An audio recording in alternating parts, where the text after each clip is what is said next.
suffering that I'm about to drink? Are you able to be baptized with the baptism of suffering that I must be baptized with? Oh, yes, they replied. We're able. Then Jesus told them, you will indeed drink from my bitter cup and be baptized with my baptism of suffering. But I have no right to say who will sit on my right or my left. God has prepared those places for the ones that he has chosen. When the 10 other disciples heard what James and John were asking of him, they were indignant. So Jesus called them all together and he says, you know that the rulers in this world lord it over their people, and officials flaunt their authority over those under them. But among you, it will be different. Whoever wants to be a leader among you must be your servant. And whoever wants to be first among you must be the slave to everyone else. For even the Son of Man came not to be served, but to serve others and to give his life as ransom for many. You may not even know where to begin to serve or how to serve. You're like, okay, so what does that mean? So I want to ask, have any of you ever taken a spiritual gift assessment? Yeah, a few of you. I did that for the first time just a couple of years ago, and it was life-changing for me, to be very honest. A lot of the things that I thought were flaws about myself and things that people throughout my entire life had criticized, I realized were gifts. How tricky and deceitful is Satan that he would send people into your life to put down the very thing that God called you to do. I want to tell you a little story. My daughter, my youngest one, Jalen, she was in first or second grade. And, at the end of the school year, the teacher, you go in for their little award ceremony and everybody gets an award of some sort. Well, Jalen is a huge helper. That poor child is my mini-me. Sorry. She wants to go around, she gets done with her work, and she runs over and she's like, oh, let me help you with this part. Oh, let me help you there. Hey, are you okay? You doing this? If you would do it like that, it would work better. She's probably right. Anyway, so we go to this end of the year class, and the teacher, I had grown up with her my entire life. She was a grade below me, so I knew her very well. We're in there, and so she says, I am giving Jalen Reynolds the teacher award. I'm like, and she says, because she's bossy, just like her mother. If I could have fit under that little desk, I would have crawled under it. Jalen's eyes were this big around it. I'm like, oh, Lord, oh, Lord. It was horrible. I was so embarrassed and so humiliated. I talk a lot. And with my hands, that's why I have the mic here, because, I can't do this. I talk a lot. I am very organized, and I don't call it bossy, I call it leadership skills. That's right. So when I took my spiritual gifting assessment, it changed how I felt about myself.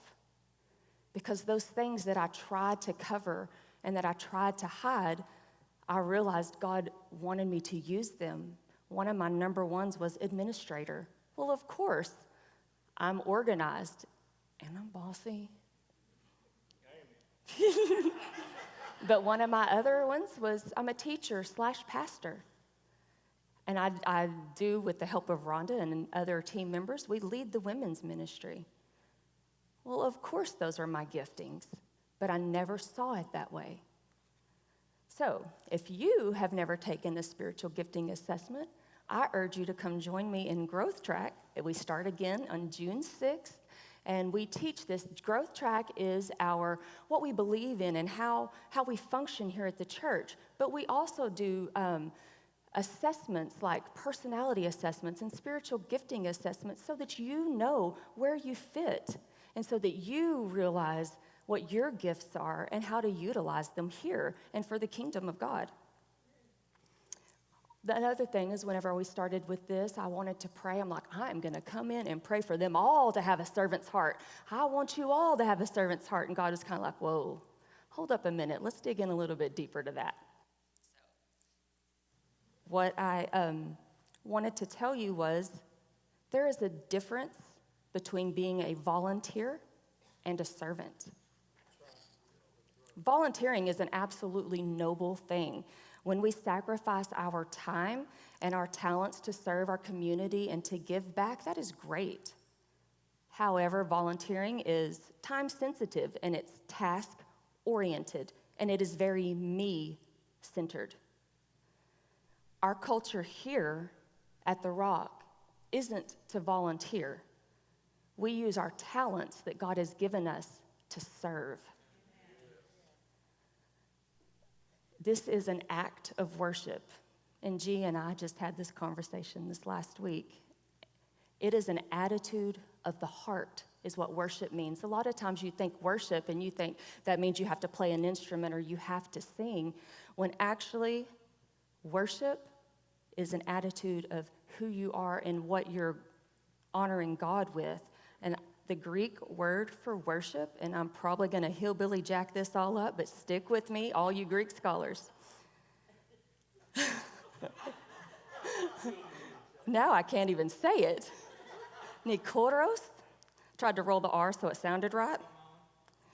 It actually means temple sweeper. How powerful is that? That is exactly what worship means. Temple sweeper. It hit me. I was like, wow, when me and G were discussing that, it was just like, man, that is powerful.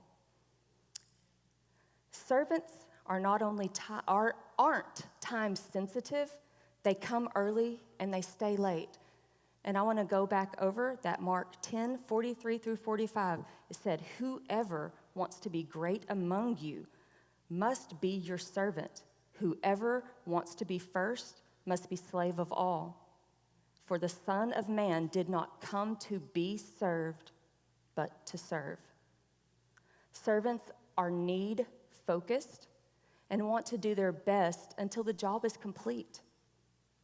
Servants are God-centered so that He receives the glory. So go back to whenever I said I wanted to pray for you to have a servant's heart.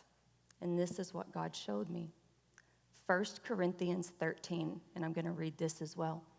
If I could speak all the languages of the earth and of angels, but didn't love others, I would only be a noisy gong or a clanging cymbal. If I had the gift of prophecy, and if I understood all of God's secret plans and possessed all knowledge, and if I had such faith that I could move mountains, but I did not love others, I would be nothing. If I gave everything I have to the poor and even sacrificed my body, I could boast about it. But if I didn't love others, I would have gained nothing. Love is patient and kind. Love is not jealous or boastful or proud or rude. It does not demand its own way. It is not irritable, and it keeps no records of being wronged. It does not rejoice about injustice, but rejoices whenever the truth wins out. Love never gives up, never loses faith. It's always hopeful and endures through every circumstance. Now I want to go ahead and jump on down to verse 13. 3 things will last forever: faith, hope, and love. And the greatest of these is love. So I pray, instead of you having a servant's heart, that you have a heart full of love. Because if you truly love others, you can't help but to serve them. Can you imagine if this world would pray for that? How different it would be if we truly loved one another like Christ loved us. This doesn't just apply here as the body. This applies in your home. Are you serving and speaking love to your family? I'm going to hit on this a little bit. Something that really changed in my home, and that is love languages. If you are not speaking or understanding what your people in your home, what their love that they're speaking to you, you're missing it. I'm going to give you an example. There are 5. I'll go ahead and tell you what they are. There are gifts, quality time, acts of service, touch, and words of affirmation. I am hands down acts of service all the way around. So if my trash does not get taken out, I am like totally feel neglected and not loved and not cared for because my trash is running over and nobody cared about me enough to take out the trash. Matt is touch. Just a pat on the back or, a scratch or, touch his face. Well, if you're not taking out my trash, I darn sure don't want to touch you. See where I'm going? I had to learn that he was speaking his love language at me. So he would come by and he would pat me, and he was saying, I love you. He was trying to serve me. I had to learn how to read it. And it goes both ways. But what if you have a child that their love language is quality time, and they just need that time, but you're too busy to give it to them?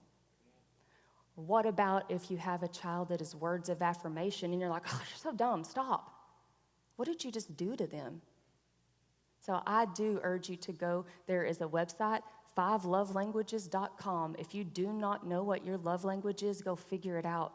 And there's a test for your whole family. The kids can take it as well. It is so important for you to know how to serve your family well. And you serve them by loving them to the best of your ability. John 15:12-13 says, so this is my command, love each other deeply as much as I have loved you. For the greatest love of all is the love that sacrifices all. And this great love is demonstrated when a person sacrifices his life for his friends. Jesus sacrificed and served us with everything he had.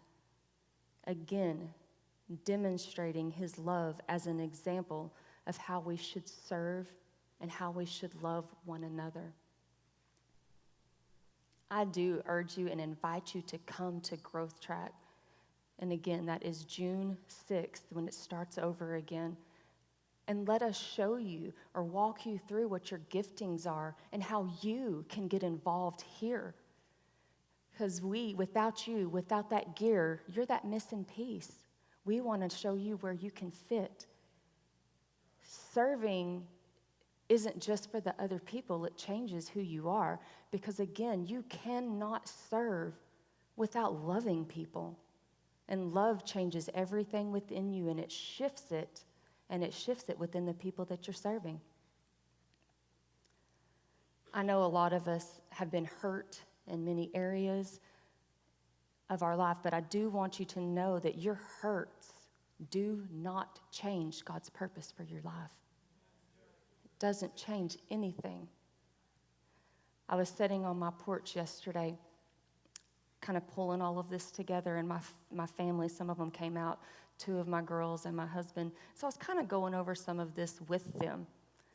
And my youngest, Jalen, she's sitting over there, she says this: when you're hurt and you do not serve others, you hurt the others that are not being served by you.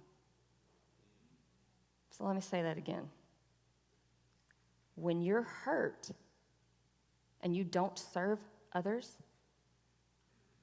you're hurting them that was meant to be served by you. You have a calling and you have a purpose. And God means for you to serve in his kingdom because he needs you to pour into his people and to love them and to nurture them and to help them to grow. And again, this is exactly how Satan works. He's going to cause hurt and pain in your life, cause you to put up a wall, and you're going to shut down and not step into what it is God is calling you to do. By not doing that, the others are missing it. They're missing your gift. They need you. You need to step into that purpose. because God has a great thing he's going to do in your life.